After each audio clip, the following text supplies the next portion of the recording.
Bismillahirrahmanirrahim. Assalamu alaikum dear students. My name is Aisha Salim. I hope you all are fine and doing well. Today we are going to discuss the rest of two properties that are boiling point and solubility.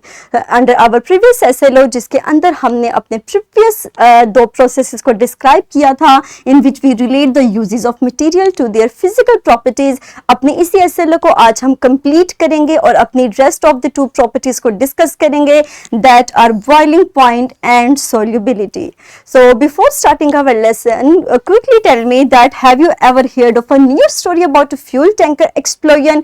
Why do you think that these explosion happens? Very good. तो हमारे पास the answer of this question lies in one of the physical property जिसको हम आज के lecture के अंदर discuss करेंगे and that is boiling point. So dear students, always keep in mind that boiling points are very crucial in storing the fuels, liquid fuels or chemicals as substances with low boiling point. यानी हमारे पास कुछ ऐसी substances जिनका boiling point low हो, high temperature की वजह से या temperature increase होने की वजह से वो वेपराइज हो जाती हैं and that exerts pressure on the walls of cylinder or on the walls of tanker in case of oil tanker and then as pressure exert करने की वजह से वो कंटेनर बर्स्ट हो जाता है और इस सिचुएशन के अंदर हमारे पास ऐसी सूरत हाल बन जाती है कि या तो गैस सिलेंडर बर्स्ट हो जाएगा या तो ऑयल टैंकर बर्स्ट हो जाएगा and this causes very serious conditions. Further हमारे पास इसका एक इस्तेमाल भी है that we use in the pressure cooker. So pressure cooker basically utilises this principle of increasing pressure in order to cook the food. So हमारे पास pressure cooker के अंदर प्रेशर इंक्रीज होता है ताकि हमारे पास बॉइलिंग पॉइंट रेज किया जा सके और इसी बॉइलिंग पॉइंट को रेज करने की वजह से हमारे पास फूड फास्टर कुक हो जाता है और इसी प्रिंसिपल को इस्तेमाल करते हुए हम आज भी अपने घरों के अंदर प्रेशर कुकर की मदद से बहुत से खाने तैयार करते हैं. नेक्स्ट है हमारे पास कि अगर हाई आल्टीट्यूड या माउंटेनियस रीजन के अंदर हम पानी के अंदर थोड़ा सा सॉल्ट ऐड कर दें तो ये कंडीशन भी हमारे पास बॉइलिंग पॉइंट को डिले कर देगी, बॉइलिंग पॉइंट को इंक्रीज कर देगी जिसकी मदद से हमारे पास हाई आल्टीट्यूड या फिर माउंटेन एरिया के अंदर भी फूड प्रॉपर्ली कुक हो जाएगा. सो दिस कंडीशन हम इस तरह की कंडीशन को भी इस्तेमाल करते हैं अपनी मील को प्रॉपर्ली कुक करने के लिए along with the use of pressure cooker. Next question is, imagine that you are trying to dissolve sugar in both cold and in hot water. So सोचिए और मुझे बताइए कि which one do you think will dissolve more sugar and why? What's the reason behind this? Very good. तो हमारे पास basically solubility एक ऐसी property है जो कि इस क्वेश्चन को डिस्क्राइब करेगी. अगर हम इस टर्म को डिफाइन करें तो solubility means that measures that how much solute can dissolve in 100 grams of solvent. और हमारे पास बाज दफा ऐसी सूरत हाल होती है जैसे गर्म पानी है तो उसके अंदर सॉल्युबिलिटी ज्यादा होगी, बट अगर ठंडा पानी है तो उसके अंदर हमारे पास सॉल्युबिलिटी कम होगी. तो ये कंडीशंस हमारे पास वेरी करती हैं.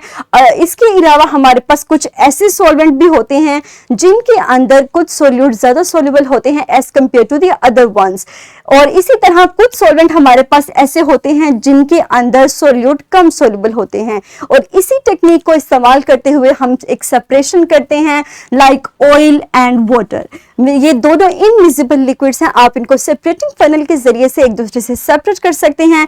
अगर आप इस नोजल को खोलेंगे तो पानी हमारे पास टर्न करके इस बीकर में कलेक्ट हो जाएगा वेयर एज ऑयल हमारे पास सेपरेटिंग फनल के अंदर पीछे बच जाएगा.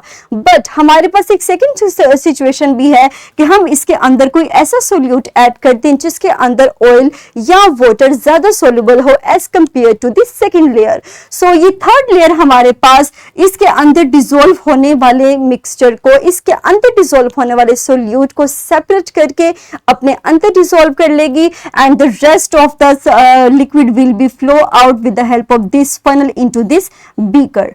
और इस तरह हमारे पास सेपरेशन हो जाएगी। इसी प्रिंसिपल को इस्तेमाल करते हुए हम अपने एक और काम को सरअंजाम देते हैं। लाइक अगर हमने नेल पॉलिश को रिमूव करना है with the help of solvent called acetone, और ये हमारे पास इसी तरह पॉसिबल होता है कि एसीटोन के अंदर हमारे पास नेल पॉलिश, नेल पेंट ज्यादा सोल्यूबल होता है, इसीलिए वो इजीली हमारी फिंगर से रिमूव हो जाता है। It all depend on the solubility of the substance. Next अपने लेक्चर को हम सम अप करते हैं। आज के लेक्चर के अंदर हमने सीखा बॉइलिंग पॉइंट के बारे में, जिसमें हमने कहा कि ये बहुत क्रूशियल इंफॉर्मेशन, बहुत इंपॉर्टेंट है ऐसे लिक्विड्स के लिए जिनको हमने स्टोर करना होता है, like fuels, like chemicals that are stored in either oil tankers और इन गैस सिलेंडर्स। और ये हमें ऐसी इंफॉर्मेशन प्रोवाइड करता है जिसके मदद से हम टेम्परेचर वेरिएशन को समझते हैं और बहुत सीरियस कंडीशंस लाइक बस्टिंग की कंडीशन से हम बच सकते हैं। उसके अलावा हमने इसकी एक एप्लीकेशन पढ़ी थी प्रेशर कुकर के अंदर, जिसमें हमने डिस्कस किया था कि प्रेशर कुकर के अंदर हमारे पास प्रेशर रेज होने की वजह से पानी का बॉइलिंग पॉइंट इंक्रीज होता है, जिसकी वजह से हमारा मील इजीली कुक हो सकता है। फर्दर हमने डिस्कस किया था सॉल्युबिलिटी के बारे में, जिसके बारे में मैंने कहा कि ये टर्म एक ऐसी है that describes that measures that how much solute is dissolved in 100 grams of solvent, and it also describes its applications in nail polish removing और in separating two mixtures। और हमने डिस्कस किया कि नेल पॉलिश रिमूवर के case में हमारे पास acetone एक ऐसा सॉल्वेंट है जिसके अंदर नेल पेंट ज्यादा सोल्यूबल है, इसीलिए ये इजीली आपके नेल से रिमूव हो जाती है। नेक्स्ट हम मूव करते हैं अपनी वर्कशीट की तरफ। इसका लिंक आपको इसी वीडियो की डिस्क्रिप्शन में गिवन है। So pause your video for few seconds and quickly solve this worksheet. Very good, मुझे उम्मीद है कि आपने इस वर्कशीट को इजीली सॉल्व कर लिया होगा। हमने आज के लेक्चर के अंदर अपने एसएलओ को कंप्लीट किया, हमने rest of the two properties को डिस्कस किया। इंशाल्लाह अपने अगले लेक्चर के अंदर हम अपनी प्रीवियस केमिकल प्रॉपर्टीज को पढ़ेंगे, मटेरियल्स की और उनके यूजेस को डिस्कस करेंगे। So that's all about today's lecture. So dear students, अपना ख्याल रखिएगा। Thank you very much and अल्लाह हाफिज।